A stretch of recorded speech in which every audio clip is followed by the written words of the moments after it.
will not laugh. You will not cry. You will learn by the numbers. I will teach you. Now get up. Let's be honest, not everyone has a PhD in communication or pedagogy. Being able to filter useful information from feedback or criticism without getting angry, defensive, or sick is not only a soft skill, it's a superpower. But there is one common mistake that costs huge amount of mental peace: believing that we can change our behavior before changing our posture. In the long run, only a very small number of humans are designed to handle extreme internal pressure. You can recognize them because they look like this. But if you look more or less like a regular human being, you don't want to accumulate pressure inside. Because when your action says one thing and your inner self says another, this is what we call emotional dissonance. This is not just uncomfortable or stressful, it can also lead to very poor life choices.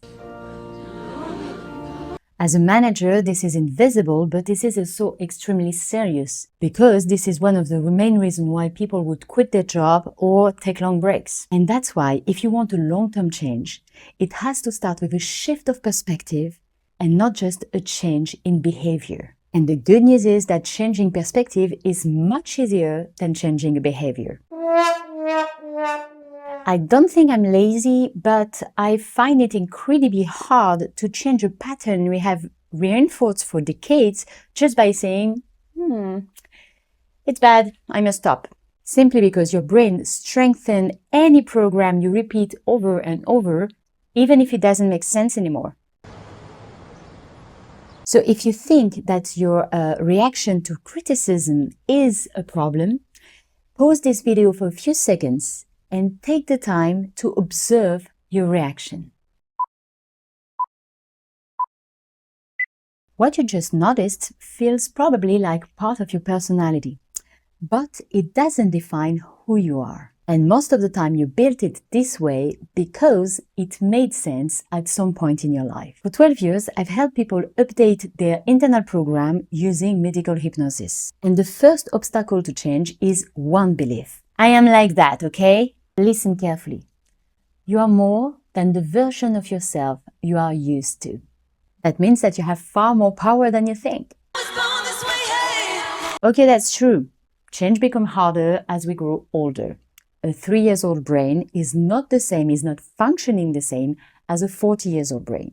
We all accept that children easily adapt to new cultures and language. And there is another key factor: repetition. A toddler has only repeated a same pattern for a few years, while an adult might have repeated the same one for decades. And you would say, if repetition strengthens a program, we do the math, we get the point. The good news is that with intention and the right tools, you can undo a program much faster than you built it if the change of perspective is powerful enough. But do you know why it feels so hard to shift the perspective? It's simply because we confuse our programs with our identity, with who we are.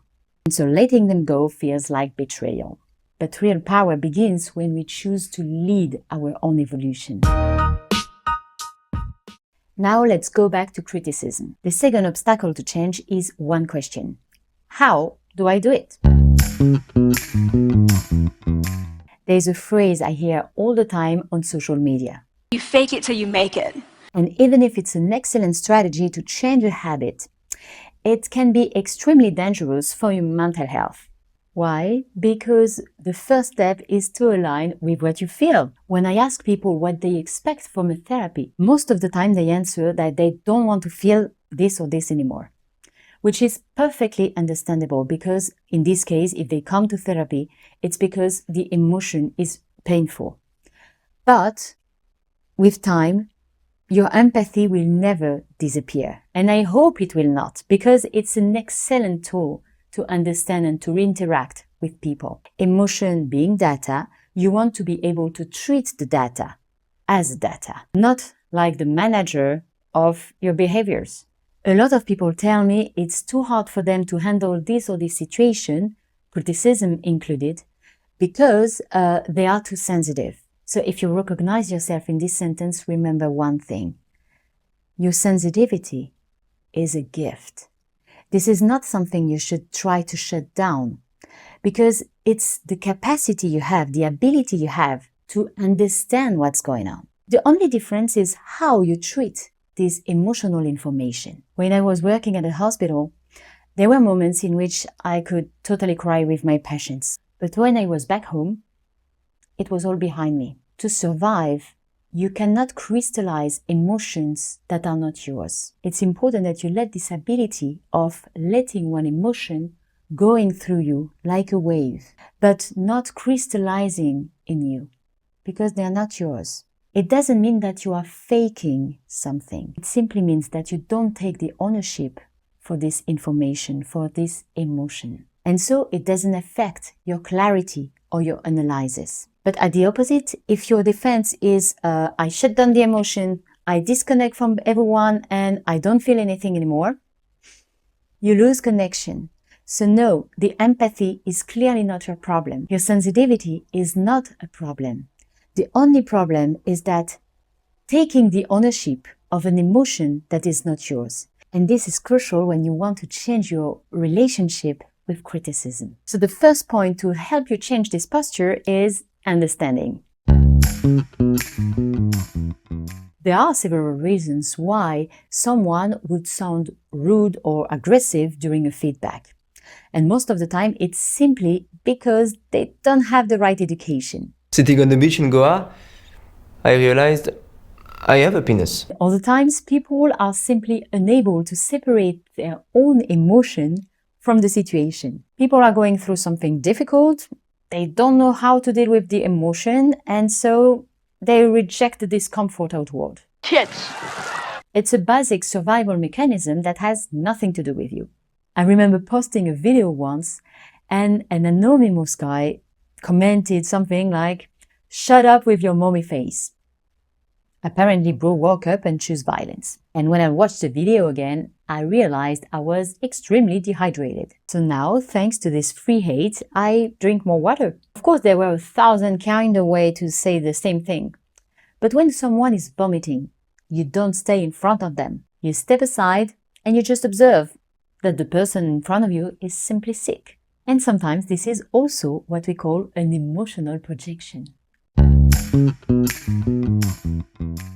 People criticizing in others what they can't see in themselves. So now take a moment to remember a situation in which you have experienced someone else's projection. And try to remember, did it hurt and how did you react? If you're happy with the way you reacted, fine, great.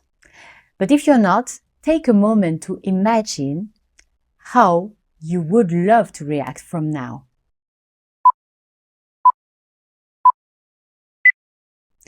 First, use your empathy. Because if you feel disconnected from the person, you will just feel the violence and you will not be able to understand what they are experiencing. So don't do that. Open the door and try to just be empathetic for the person, for whatever they are doing. It doesn't mean that you accept it. It simply means that you allow the information going through you. It's much easier to not experience the anger if you understand the situation and if you feel empathy for the person in front of you.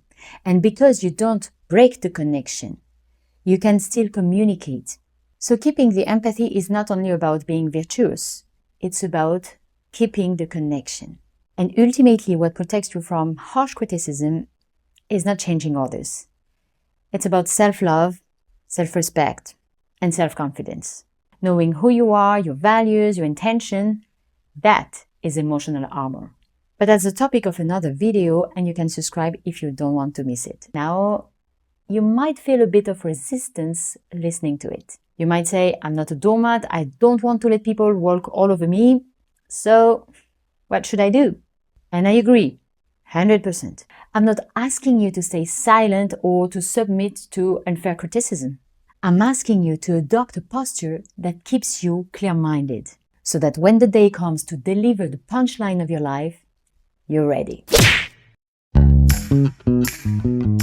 There are two different levels of conversation, the verbal level and the emotional level. I'll tell you a story about that. It was a long time ago. One of my relatives was extremely angry with me, but I had no idea why. So one day I confronted her and I said, "What's going on?" Instead of answering, she started to yell at me. And I understood that she has been extremely hurt because she thought that she hadn't been invited to my wedding 2 years before. And it turned out that, of course, she was invited, but some misunderstanding, some things in the situation made it unclear for her.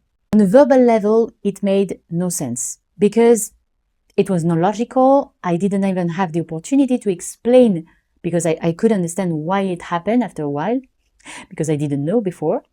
But I understood what has happened. I couldn't even explain it and she was not even listening.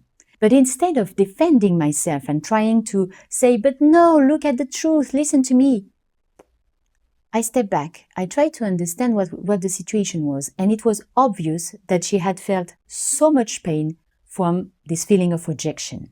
If I would have cut myself from the empathy, I would have missed the whole point. And the pain at this time was so intense for her that her brain was not available to understand and analyze this. Even if understanding the whole process would have released her from this pain, it was not the timing. And so, by staying calm, I decided to say, "Okay, I'm really sorry for what you felt." Because in this timing, the criticism was extremely violent. It was extremely unfair. But at the same time, if I hadn't understood how it was motivated and where it came from, I would have been unable to treat it. It would have been simply violent to me. I would have cut myself for her because I would have felt, "Oh, but is she stupid or what?" No, she's not stupid. The anger, the pain, the fear of rejection simply cut the brain from the logical part during this time. So she got this opportunity to express her feeling and it overwhelmed her. And that's it. It doesn't make her a bad person. It made her somebody who was extremely hurt. So empathy is not a weakness. This is understanding a nonverbal emotional language, and it gives you power in chaotic situations. So most of the time, the classical defense is to classify a person who has been aggressive to us as a bad person. But maybe it's not the best solution, even for ourselves. Now, something crucial. Not all criticism are bad. It means that sometimes it's not because they are said in a bad way, it's because we are not ready to receive it. Sometimes it's not about the others being bad at providing us a feedback. It's simply us who don't feel ready to listen to it. But you never know, this might be critical. I've been practicing aerial sports for 22 years now, including base jumping. One day, one of my friends almost died during a jump. And when he landed, we all wanted to see the video because we tried to understand what has happened. And as soon as he landed, he erased the video, simply because admitting a mistake felt too threatening for him. That fear cost to him and the group a vital information. And this is why high-risk industries developed what we called the just culture. It's the opposite of the blame culture.